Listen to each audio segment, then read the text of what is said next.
Mag-relax sa malambing na lagaslas ng tubig, makinig sa tunog ng kalikasan, mag-camping at matulog sa gilid ng ilog, yan ang paparanas ko sa iyo, kaibigan. Ngunit subukan rin nating mag-enjoy at mag-survive sa lakas ng ulan na nagdulot ng baha. Tara, sa aking kwento.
Muling nagbabalik ang inyong lingkod mga kaibigan, Lance Motor.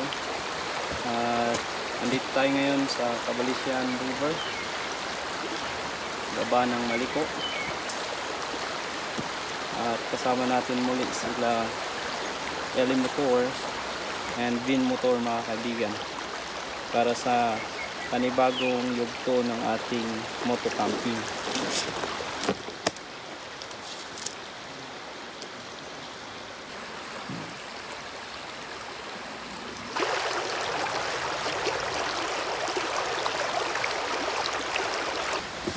Dito ang magiging spot natin mga kaibigan. Ang gagamitin pala natin ay hammock.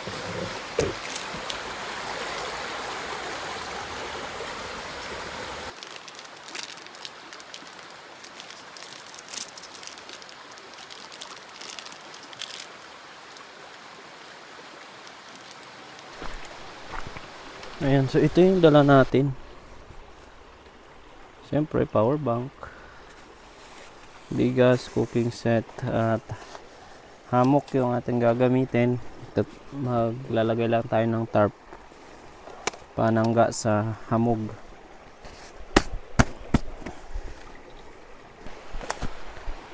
Linisin lang natin yung ating tatayuan ng hammock.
Sarap.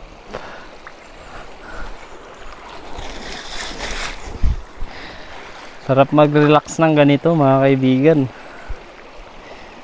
Grabe.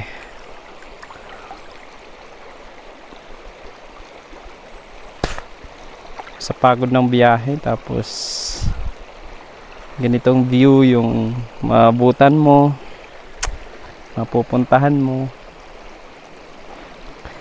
Napaka solid.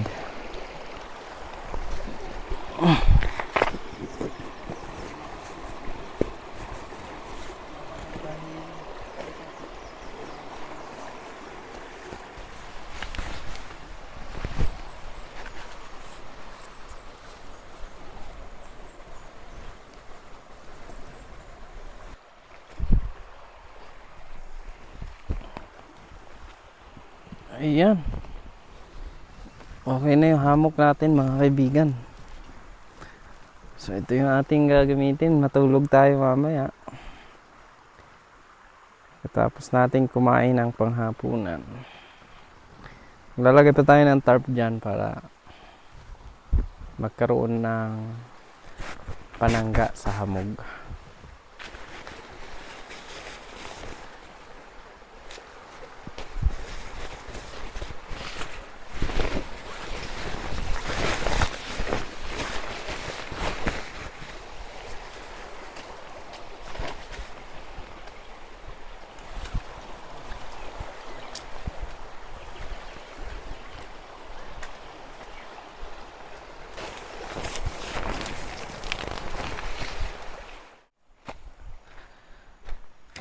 So, kukuha muna tayo ng mga panggatong mga kaibigan para gamitin natin sa pagluto ng ating kakainin ngayon.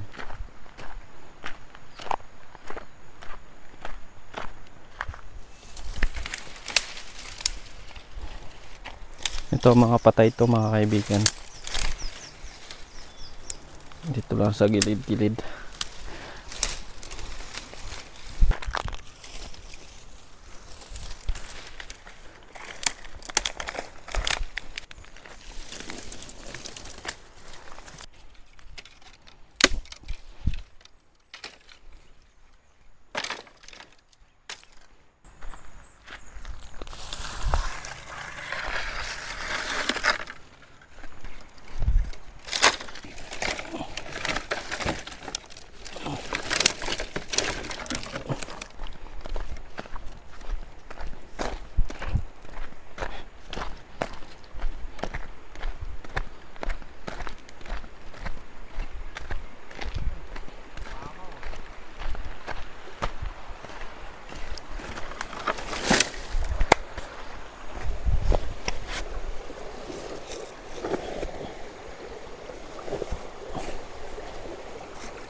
Kape din kayo?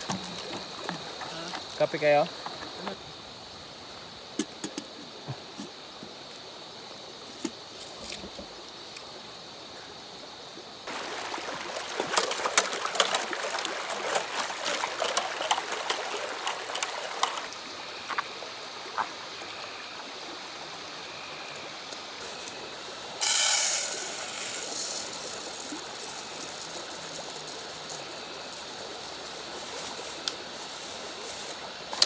Yan. Namihan na natin yung isasalang nating bigas dahil mumukbang tayo ngayon. Kanin is life tayo mga kaibigan.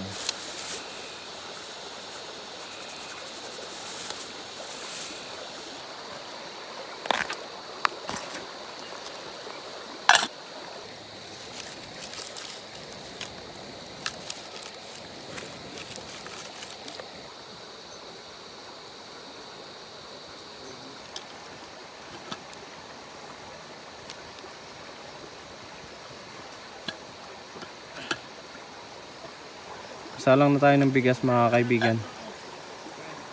Ayan. Maya maya ay susunod natin ang ulam pagkatapos nito. Ayan, so binigyan tayo ng kape ni Kuya Eli at Vin Motor mga kaibigan. Ito pang bukas. Ito naman kakape natin ngayon habang tayo ay naghihintay maluto ang ating kanin. At may sunod na rin natin yung ating uulamin. Yun oh, napakasulit yan mga kaibigan.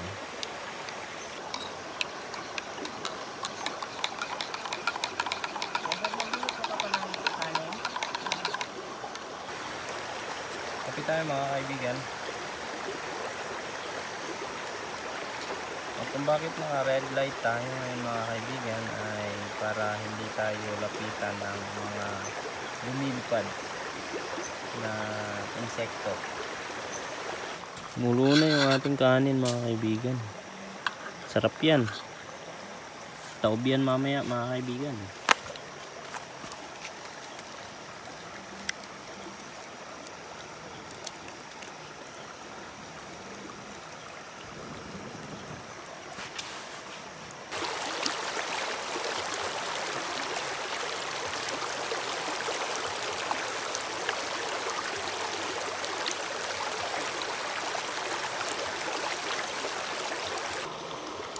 Patay. Yari na tayo nito. Umambon mga kaibigan. Medyo delikado yung baga natin ah.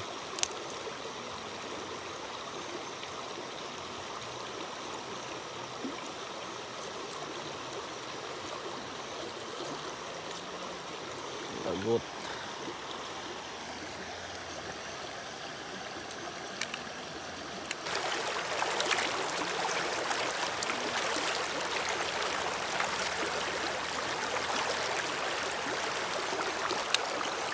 Ito yung rekado na ilalagay natin sa loob ng tiyan ng isda mga kaibigan.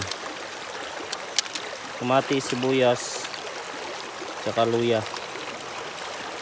Tsaka natin iihaw.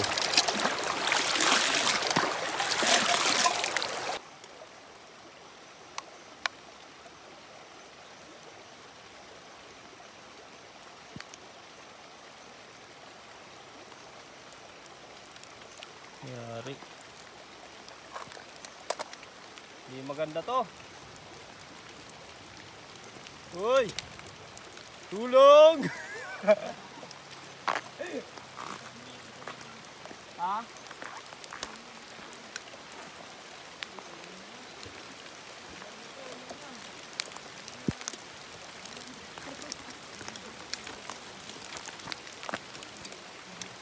Patay!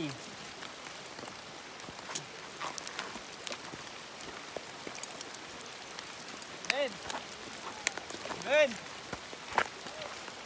Yung ano nga?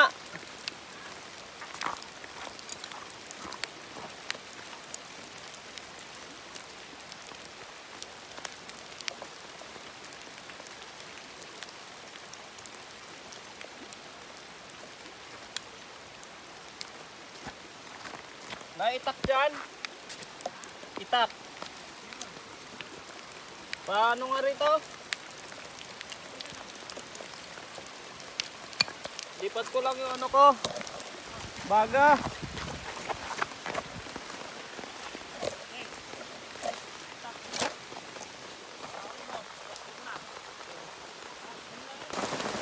Inulan yung baga natin mga kaibigan.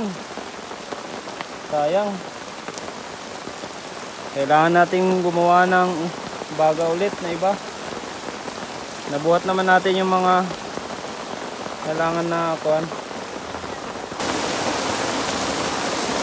Medyo hindi maganda yung panahon. Madanas tayo ngayon ng bagyo mga kaibigan. Ayan, napakalakas ng ulan. Napakaganda.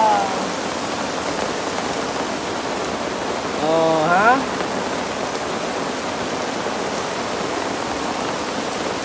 Medyo hindi maganda yung kalagayan natin ngayon mga kaibigan. Dahil talagang ang lakas ng ulan.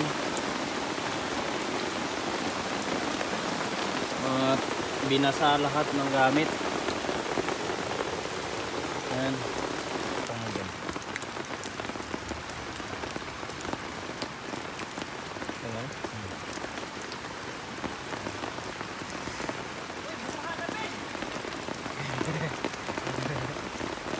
Hindi ba yan? Kaya ko yan.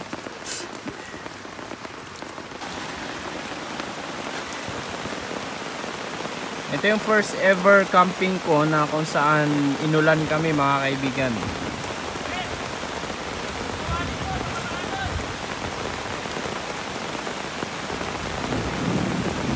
Kanina mga kaibigan ay yung sitwasyon namin, wala pang tubig dyan, pero ayun na nga, naging kulay brown na yung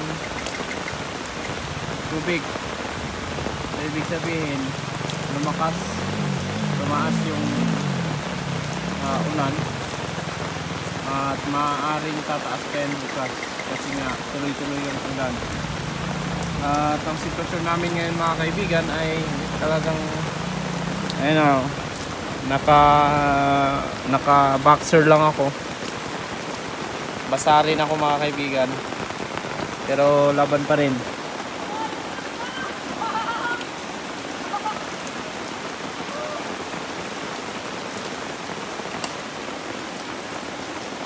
Ayan. Oh! Lumakas na din yung ulan doon kay Melvin. Gawa tayo ng sausawan mga kaibigan ng ating inihaw na bangos. Toyo with kalamansi. Kaya na tayo. Abay, ako'y takam na sa ating kakainin. Kain mga kaibigan. Kain na rin yung kapitbahay. Ang gusto.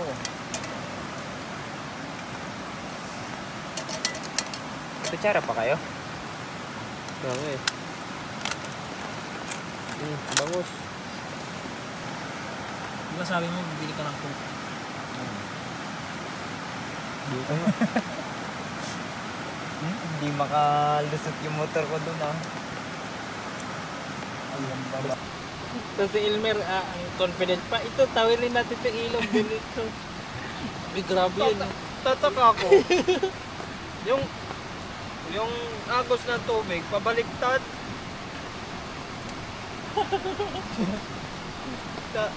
Kapalitan.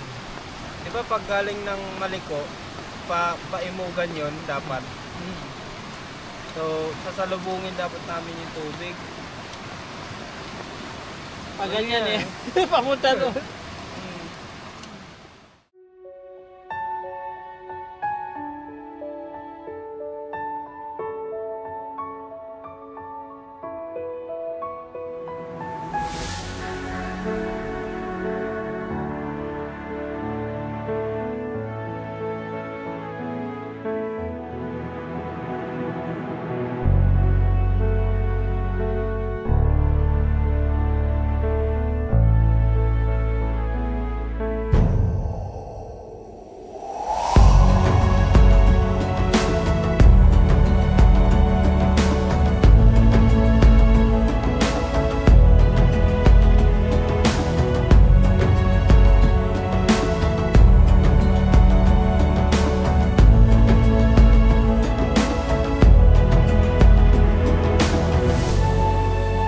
Magandang umaga sa inyo mga kaibigan.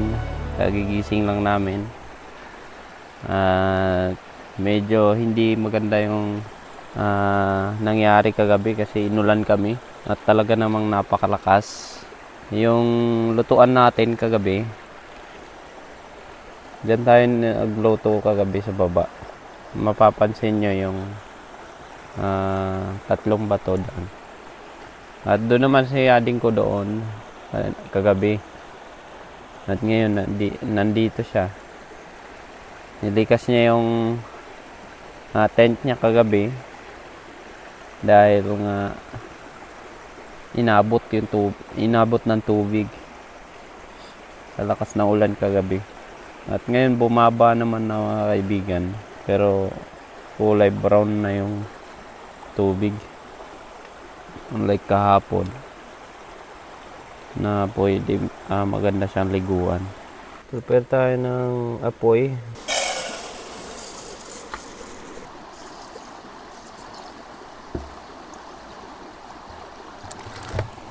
Brown na yung tubig mga kaibigan compare sa tubig kahapon. At ito, meron akong ginawang pagkuhanan ng malinaw na tubig. Ito'y napapanood ko lamang sa mga katutubo, na kapag nasa tubig ay nasa tabing ilog sila at ganito yung sistema ng tubig, kulay brown, dahil nga katatapos lamang ng ulan ay medyo madumi siya. So ang ginagawa nila is nagbubutas sila sa gilid lang ng ilog para gawan or masasala yung duming tubig papunta doon sa parang bukal, ganon. Pero hindi talaga, nanggaling lang din yung tubig na yan sa, yung nandito, tubig na yan dito. Kumbaga sinasala niya lang, pinapalinaw niya lang papunta doon sa ginawa nating butas.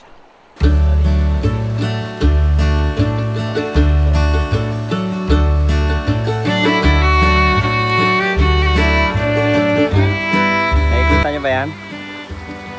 Yan yung nagpapatunay na ang forest dito sa spot natin ay hindi pa siya polluted. So, see you next time. Bye-bye!